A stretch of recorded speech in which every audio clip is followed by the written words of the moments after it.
Hello. Today I'm going to change the spark plugs. So obviously I've got to disconnect the battery again. I've already popped off the top of the case, which is just basically pulls up, pops out, and obviously you can see the coil packs. There's 4 of them there. So I will get them off and then replace the spark plugs. Hopefully we will get rid of that fault code as well. At the moment there's four codes left. One is pointing to a lambda sensor. I was hoping it was due to voltage, but it's still there after resetting, so I'm going to change that. Hopefully that'll go. Spark plugs show me that they're worn out, so I'm going to get them replaced now. Hopefully that code will go. And then there's 2 other codes that point to a coolant shutoff valve and an oil pressure valve. I'm not sure what's causing that. To get to them 2 parts requires me to strip the front end back out again. But anyway, let's get on with the spark plugs.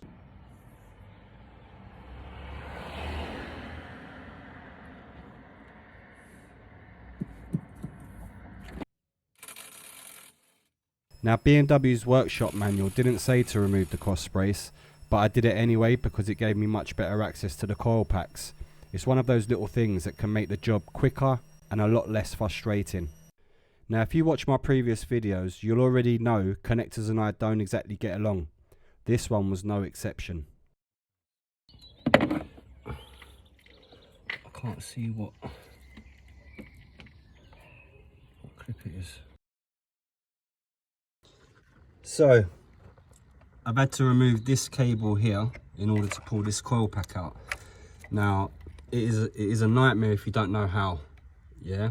Now behind there is a grey clip. You need to lift this clip up, yeah, because it goes in.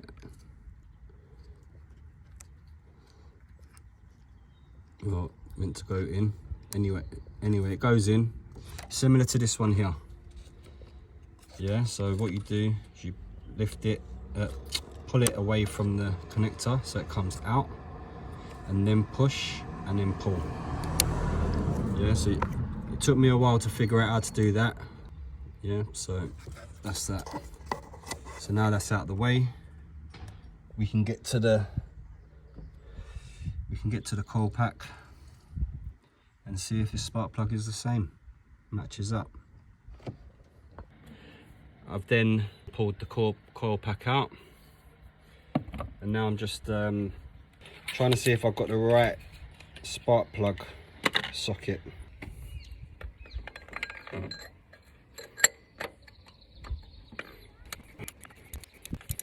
Well, that was in proper tight.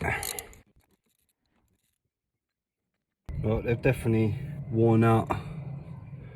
See the burn mark around the ends.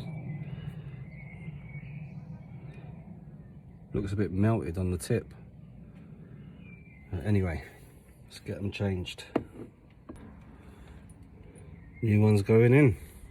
Now, as you can see, I've removed the first spark plug, and I'm not going to bore you by showing you all 4 because they're all exactly the same process. The whole point of this video was to show you how straightforward it is to get stuck in and replace your own spark plugs.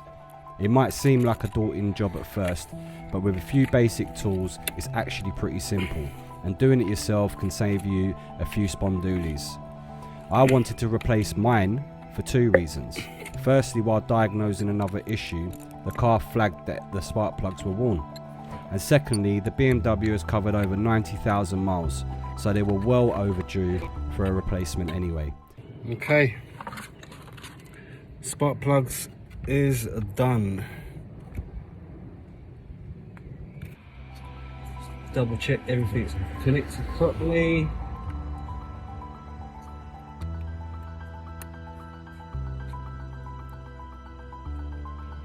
Okay, let's get that battery back on.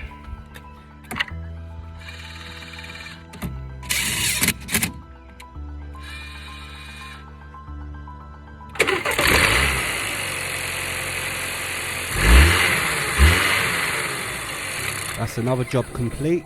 There's still plenty more to tackle on this BMW, so if you want to see how we get on, make sure to stick around.